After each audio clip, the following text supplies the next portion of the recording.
Père et du Fils et du Saint-Esprit. Amen. Aujourd'hui, nous entendons, juste avant l'Évangile, l'apôtre nous dire, nous révéler tout ce que le Christ fait pour nous comme grand prêtre. Le sacrifice qu'il fait absolu de sa propre vie sur la croix pour nous, selon cet ordre intemporel du sacerdoce qu'il a reçu. Et pour nous sauver, il prend vraiment toutes nos souffrances. Dieu, le Père, lui, donne son Fils par amour pour nous. Et on reçoit cette exhortation extraordinaire. Et nous comprenons en fait que nous sommes, comme le dirait Saint Grégoire de Nice, co-crucifiés avec le Christ. Lorsque nous entendons cela, eh bien voilà, ce n'est plus nous-mêmes qui vivons, mais le Christ qui est crucifié en nous et qui doit lui-même vivre en nous. C'est absolument extraordinaire.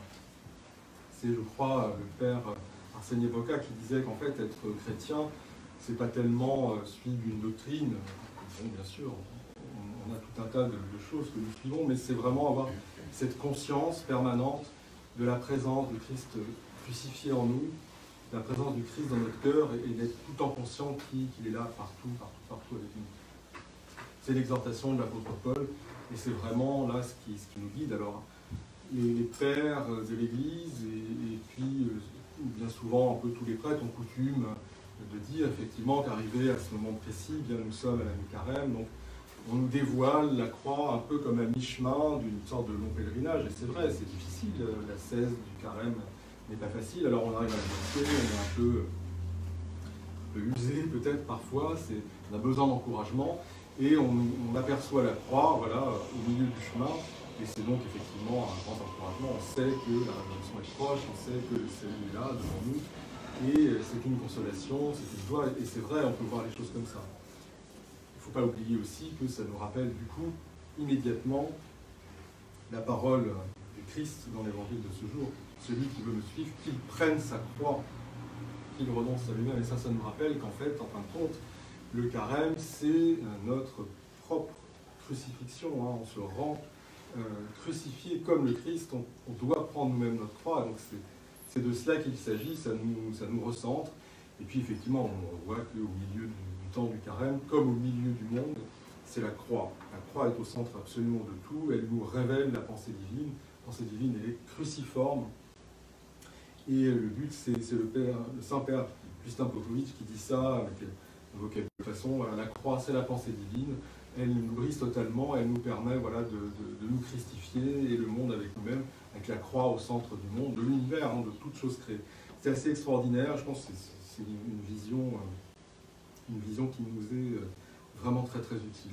Et puis voilà, l'autre versant de la montagne, au sommet duquel il y a la croix, eh bien c'est autre chose. Là, nous sommes concentrés sur une ascèse un peu personnelle, tout de même, apaiser nos passions, nous libérer de toutes sortes de contraintes, mais la deuxième partie du carême, nous allons nous greffer à ce qu'a vécu le Christ lui-même. Nous allons commencer à nous identifier à sa passion et donc à sa résurrection. Donc on passe un peu sur un autre registre, et donc c'est pour ça que la coupure en deux temps n'est pas inutile et n'est pas fortuite. Mais si nous savons depuis la fête de l'exaltation de la croix, et en fait depuis notre baptême, que la croix est vraiment la puissance, par définition absolue, qui nous est omniprésente, le Christ est mort sur la croix, son saint sang a coulé sur la croix, et donc on ne vénère pas un symbole, on vénère sa puissance. On nous communique ces énergies incréées dont je vous parlais la dernière fois, et toute notre vie est complètement en fait dans le moule de la croix. Depuis que nous sommes baptisés, nous sortons comme ça, un peu en forme de croix du moule, et la croix elle est partout autour de nous, elle est dans nos églises, on embrasse, on se signe avec, on impose sur absolument tout. C'est vraiment ce pouvoir, cette puissance qui nous accompagne. C'est quelque chose d'extraordinaire. Le Christ nous invite là à faire attention à une manière de cette puissance, dont cette puissance va agir en nous-mêmes, en notre volonté, et en quoi elle va nous révéler quelque chose d'essentiel. Il nous dit bien la chose suivante, donc celui qui me suit, celui qui veut me suivre, vers ma mort et ma résurrection, vers la déification, eh bien il doit prendre sa croix et me suivre et renoncer à lui-même.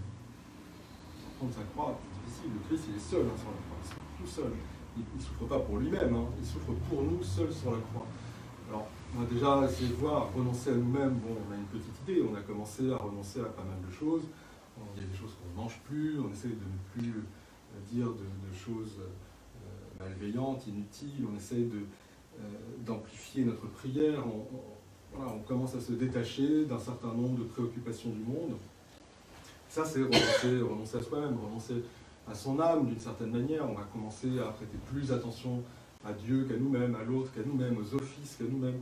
On va faire à peu près tout l'inverse de ce que des injonctions qui nous sont faites quotidiennement dans notre civilisation, peut-être un peu commerciale, et peut-être parfois où il n'y a pas toujours des repères, où on nous dit de prendre soin de nous, de s'occuper de nous-mêmes, de notre plaisir, de ne penser qu'à nous, à notre avenir, à notre présent, à notre passé. Bon, là, on va faire tout à fait autre chose que ça, on va s'oublier. Donc on va renoncer à soi-même, on va s'oublier, si possible, et de plus en plus, et on va d'abord se concentrer sur Dieu, ce que nous disait en préambule, en écho des paroles de l'apôtre, commencer à essayer de vivre plus pour le Christ, de vivre ce que le Christ vit, de tourner notre attention vers les autres, de se libérer pour ça de toutes ces contraintes matérielles, quotidiennes, y compris la nourriture, les temps de loisirs, etc. Voilà, renoncer à ce qui compose les vécus de notre vie, c'est déjà une première chose. Et en allant plus loin, nous allons nous rendre compte qu'effectivement, bien, à faire ça pour le Christ, nous commençons à l'apercevoir dans l'autre. De nombreux dimanches étaient consacrés à cela.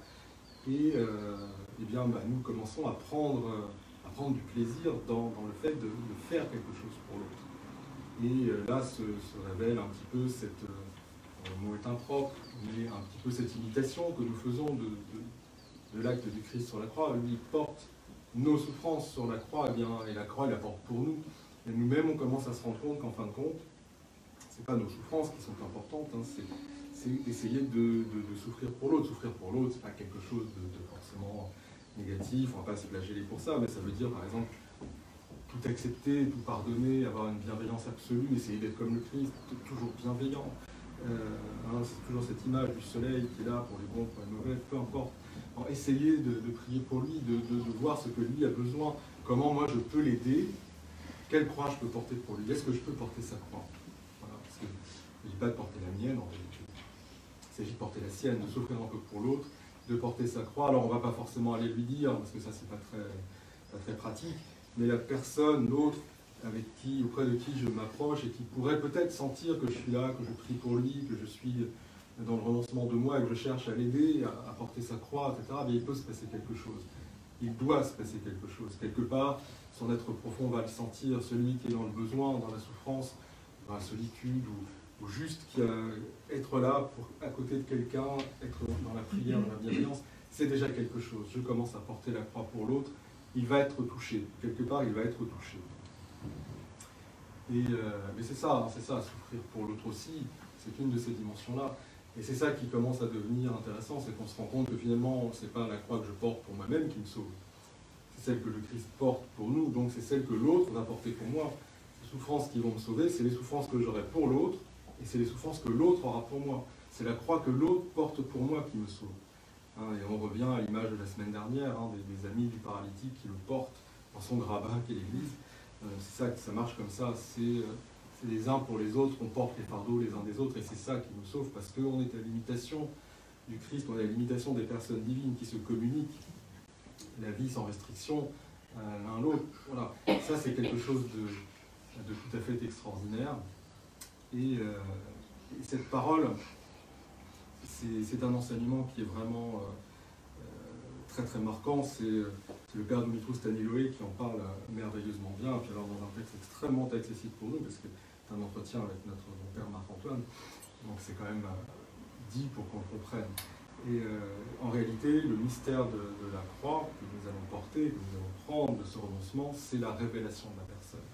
Quand on enlève toutes ces scories de nos vies centrées sur nous-mêmes, quand on s'oublie, quand on gagne sa vie, comme dit l'apôtre, quand on est là pour l'autre, qu'on s'oublie, qu'on souffre pour l'autre, qu'on veut porter la croix de l'autre, eh bien en fait on abat la croix, elle a cette vertu d'abattre le mur de séparation donc, entre les individus, qui ne sont plus des individus, mais qui révèlent donc la personne. Moi je m'oublie pour l'autre. en qui je vois le Christ. Donc je révèle la personne. Hein, en français, le mot grec, c'est hypostase, c'est-à-dire ce qui constitue vraiment l'autre en tant qu'être humain créé et aimé de Dieu. C'est ça qui se révèle, la personne de l'autre, et l'autre révèle du coup ma propre personne, et là il se passe quelque chose, c'est la communion. C'est le but, hein, vraiment. Donc c'est ce mystère-là qui s'accomplit, c'est pour ça qu'on renonce à nous-mêmes et qu'on peut peut-être gagner sa vie. Et qu'au contraire, on perd tout si on est concentré sur tout le reste, notre vie de plaisir, notre vie matérielle, peut-être on passera un bon moment, mais on va rater l'hypostase, on va rater la personne, on va rater la manifestation de la croix qui nous permet la communion, qui nous permet d'être christifiés, d'être déifiés. Ça, c'est capital. Donc, voilà, quelque chose de très important et qui peut être vu bien autrement qu'une ascèse, mais au contraire comme un bonheur immense, une joie infinie, cette possibilité d'abattre ce mur de séparation, de pouvoir communier à l'autre dans le Christ. Ça, c'est vraiment quelque chose qui nous est important de contempler à cette mi-carême.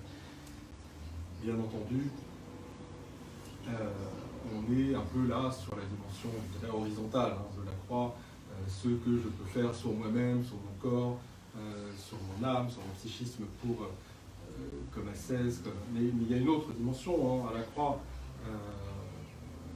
Comme on est porteur de croix, on est stavrophore, il se passe aussi la dimension verticale. La dimension horizontale, finalement, tout ce qui va être pratique, que je vais mettre en œuvre par moi-même pour renoncer à moi-même, pour porter ma croix, c'est une chose qu'on appelle dans la tradition la praxis, la pratique. Mais il y a l'autre dimension verticale, elle ne dépend pas tout à fait de nous. On peut la faire démarrer par la partie pratique horizontale, mais la partie verticale, c'est la crucifixion de notre esprit, ce qu'on appelle le nous en grec, c'est-à-dire la partie en nous qui va se tourner vers Dieu, qui va parler avec Dieu, qui va peut-être entrer en prière avec Dieu. Et cette partie-là, voilà, verticale, elle peut venir à ce moment-là, et elle est aussi fondamentale. Et c'est bien sûr quelque chose aussi qui va être nourri intensément dans cette deuxième période du carême, en nous identifiant avec le Christ, comment il agit, pourquoi il agit, quelles sont ses paroles d'amour, quelles sont ses prières, quels sont ses actes, la résurrection, tout ça. Voilà, c'est extraordinaire, c'est quelque chose de profondément mystique. Toutes les dimensions de notre être, horizontale, verticale, sont assumées par ce qui nous est offert. C'est pour ça vraiment, ce mot est juste, vraiment tout est cruciforme. C'est vraiment ça que l'on fait. Et voilà, je crois que nous pouvons avec joie et reconnaissance considérer que lorsque nous vénérons cette croix, lorsque nous rentrons dans ce moule, nous avons la preuve de l'amour de Dieu pour nous. Que notre Dieu soit honneur et gloire pour les siècles des siècles. Amen.